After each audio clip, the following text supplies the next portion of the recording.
تمام دیکھنے اور سننے والوں کو پیار بھرا سلام۔ بنو قریش یا قریش مکہ، مکہ کا ایک اہم ترین قبیلہ تھا۔ خاتم الانبیاء حضرت محمد صلی اللہ علیہ وآلہ وسلم کا تعلق اسی قبیلے کی ایک شاخ بنو ہاشم سے تھا۔ حضور اکرم صلی اللہ علیہ وآلہ وسلم کے جد امجد قصی ابن کلاب کی اولاد کو قریش کہا جاتا ہے۔ چونکہ قصی ابن کلاب نے اہل عرب کو ایک مرکز پر جمع کیا، اس لیے وہ قریش کہلائے۔ کیونکہ تقرش کا مطلب عربی میں جمع کرنے کے ہیں اور قصی عرب کو جمع کرنے والے تھے۔ آپ صلی اللہ علیہ وآلہ وسلم کی اس دنیا میں آنے سے قبل بھی عرب کے تمام قبیلوں میں خاندان قریش کو خاص امتیاز حاصل تھا۔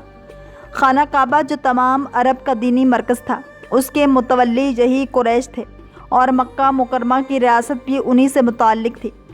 قریش کے معنی جمع کرنے کے بھی ہیں، چونکہ آپ صلی اللہ علیہ وآلہ وسلم کے جد امجد قصی بن کلاب نے متفرق قوموں کو مکہ میں جمع کیا تھا، اس وجہ سے قریش کو قریش کہا گیا۔ بعض کہتے ہیں کہ قریش تصغیر ہے قرش کی، جس کے معنی سمندر کی ایک طاقتور جانور ہیں جو اپنے سے چھوٹے سمندری جانوروں پر غالب رہتا ہے، یا بہت بڑی مچھلی جو چھوٹی مچھلیوں کو کھا جاتی ہے۔ چونکہ یہ قبیلہ بہادر تھا، اس وجہ سے اس کا یہ نام معروف ہوا۔ ایک قول یہ بھی ہے کہ قریش کے معنی کسب کے ہیں اور یہ لوگ تجارت پیشہ تھے، اس وجہ سے قریش کہلائے۔ اس طرح اور بھی بعض معنی لفظ قریش کا لغت میں ملتے ہیں اور ان معنی سے قریش کی وجہ تسمیہ ظاہر ہوتی ہے۔ قریش قبیلہ کی بڑی بڑی شاخیں درج ذیل ہیں۔ صداطہ یعنی کعبہ کی حفاظت اور اس کی خدمت۔ محافظ کعبہ ہی کے پاس کعبہ کی کنجی رہتی تھی اور وہی لوگوں کو اس کی زیارت کراتا تھا۔ یہ عہدہ بنی ہاشم کے خاندان میں تھا اور نبی عربی صلی اللہ علیہ وآلہ وسلم کی پیدائش کے زمانے میں آپ کے دادا عبد المطلب اسی عہدے پر مقرر تھے۔ سقایا یعنی پانی کا انتظام۔ مکہ معظمہ میں پانی کی قلت تھی اور موسم حج میں ہزارہ زائرین کے جمع ہو جانے کی وجہ سے پانی کا خاص انتظام کیا جاتا تھا۔ اس کی صورت یہ تھی کہ چمڑے کے حوض بنوا کر انہیں صحن کعبہ میں رکھ دیا جاتا تھا اور اس کے آس پاس کے پانی کے چشموں سے پانی منگوا کر انہیں بھر دیا جاتا تھا جب تک چاہے زمزم دوبارہ صاف نہ ہو گیا۔ یہ دستور جاری رہا۔ سقایا کی خدمت بنی ہاشم سے متعلق تھی۔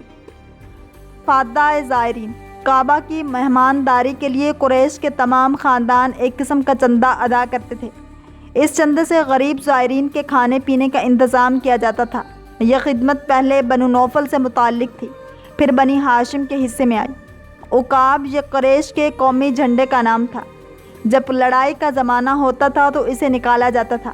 اگر اتفاق رائے سے کوئی معزز شخص جھنڈا اٹھانے کے لیے تجویز ہو گیا تب تو اسے دے دیا جاتا تھا، ورنہ جھنڈے کا محافظ جو بنو امیہ کے خاندان میں سے ہوتا تھا یہ خدمت انجام دیتا تھا۔ ندوہ یہ مکہ کی قومی اسمبلی تھی۔ قریش مشورہ کرنے کے لیے یہیں جمع ہوتے تھے۔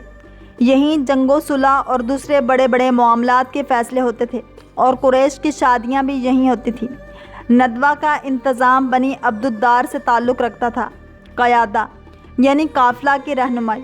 جس شخص سے یہ منصب متعلق ہوتا تھا اسے خاص معاملات میں مشورہ لیا جاتا تھا۔ قریش کسی معاملہ کا آخری فیصلہ کرنے سے پہلے مشیر کی رائے ضرور حاصل کر لیتے تھے۔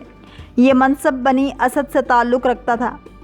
قبا جب مکہ والے لڑائی کے لیے نکلنے کا ارادہ کرتے تو ایک خیمہ نصب کیا جاتا تھا۔ اس خیمہ میں لڑائی کا سامان جمع کر دیا جاتا تھا۔ یہ ذمہ داری بھی قریش کے کسی خاندان سے متعلق ہوتی تھی۔ حکومہ یعنی آپس کے لڑائی جھگڑوں کا فیصلہ کرنا۔ سفارہ یعنی ایلچی گری۔ جب کسی دشمن قبیلے سے صلح کی بات چیت ہوتی تو کسی سمجھدار آدمی کو اس کام کے لیے مقرر کیا جاتا تھا۔ ابتدائے اسلام میں قریش کے آخری سفیر حضرت عمر رضی اللہ تعالیٰ عنہ بن خطاب تھے۔ اس تفصیل سے معلوم ہو گیا کہ قریش عرب کا سب سے زیادہ معزز قبیلہ تھا۔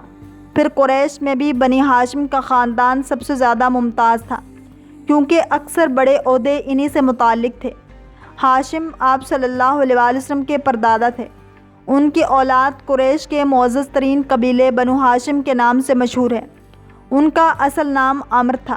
ہاشم اس لیے نام ہوا کیونکہ وہ مکہ کے زائرین کی تواضع ایک خاص عربی شوربہ سے کرتے تھے جسے حشم کہا جاتا ہے۔ یہ لقب اس وقت ملا جب ایک قحط کے دوران انہوں نے یہی شوربہ اہل مکہ کو کھلایا۔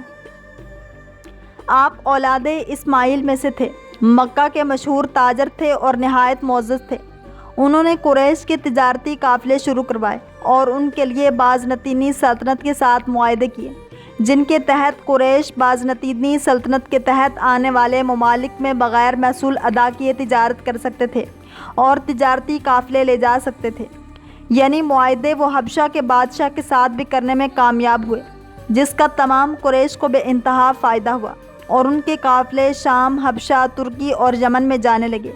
آپ دین حنیف یعنی دین ابراہیم پر قائم تھے اور بت پرستی نہیں کرتے تھے، اسی لیے آپ صلی اللہ علیہ وآلہ وسلم کو قریشی و ہاشمی بھی کہا جاتا ہے۔ تاریخ اسلام کے بعض ماخوذ کی بنا پر قریشی پہلے حضرت ابراہیم علیہ السلام کے دین یعنی دین حنیف پر کاربند تھے، مگر آہستہ آہستہ اس سے دور ہو گئے۔ اس کے باوجود دین ابراہیم کے بعض احکام و آداب اسی طرح باقی رہے، مگر ان میں بھی تبدیلیاں اور بدعتیں ایجاد کر دی گئیں۔ منجملہ ان بدعتوں میں سے ایک عرفہ میں وقوف کا ترک ہے۔ قریش جانتے تھے کہ عرفہ میں وقوف دین ابراہیم کے احکام میں سے ہے، مگر اس کے باوجود انہوں نے خود اسے ترک کر دیا، جبکہ دوسرے عربوں پر اسے واجب قرار دیا۔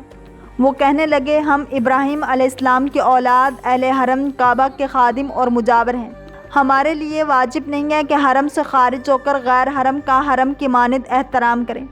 ان کا خیال یہ تھا کہ اس کام سے ان کا عربوں کے نزدیک مقام کم ہوتا ہے۔ یہ لوگ حرم سے باہر کے لوگوں کو پابند کرتے تھے کہ اپنی اشیاء خورد و نوش حرم کے اندر نہ لائیں اور اہل حرم کے کھانے تناول کریں۔ طواف کے موقع پر اہل مکہ کا قومی اور مقامی لباس پہنیں، اور اگر کوئی اسے خریدنے کی طاقت نہ رکھتا ہو تو برہنہ طواف کرے۔ یہ بدعتیں خاص طور پر عام الفیل کے بعد زور پکڑ گئیں کہ جس میں اللہ تعالیٰ نے ابرہہ کے لشکر کو تہس نہس کر دیا تھا۔ چونکہ اس واقعے کے بعد کعبہ اور قریش کا مقام عربوں کی نگاہ میں بڑھ گیا۔ عرب کہتے تھے یہ قریش اللہ والے ہیں، کیونکہ خدا نے ان کا دفاع کیا اور ان کے دشمنوں کو نابود کیا۔ وہ لوگ اعمال حج کی ادائیگی کے دوران تلی ہوئی اشیاء نہیں پکاتے تھے، دودھ ذخیرہ نہیں کرتے تھے، بال اور ناخن نہیں کاٹتے تھے، تیل نہیں ملتے تھے، عورتوں سے دور رہتے تھے، خوشبو استعمال نہیں کرتے تھے، گوشت نہیں کھاتے تھے، مکہ کے گھروں میں سے کسی گھر میں داخل نہیں ہوتے تھے، مناسک حج کی ادائیگی کے دوران چمڑے کے خیموں میں رہتے تھے۔ اللہ کریم ہم سب کو دین اسلام کی پیروی کرنے والا اور عشق مصطفیٰ صلی اللہ علیہ وآلہ وسلم نصیب فرمائے۔ اگر آپ کو یہ ویڈیو پسند آئی ہے تو لائک، شیئر اور سبسکرائب کرنا مت بھولیے، تاکہ ایسے ہی اسلامک انفارمیٹیو ویڈیوز آپ تک پہنچتی رہیں۔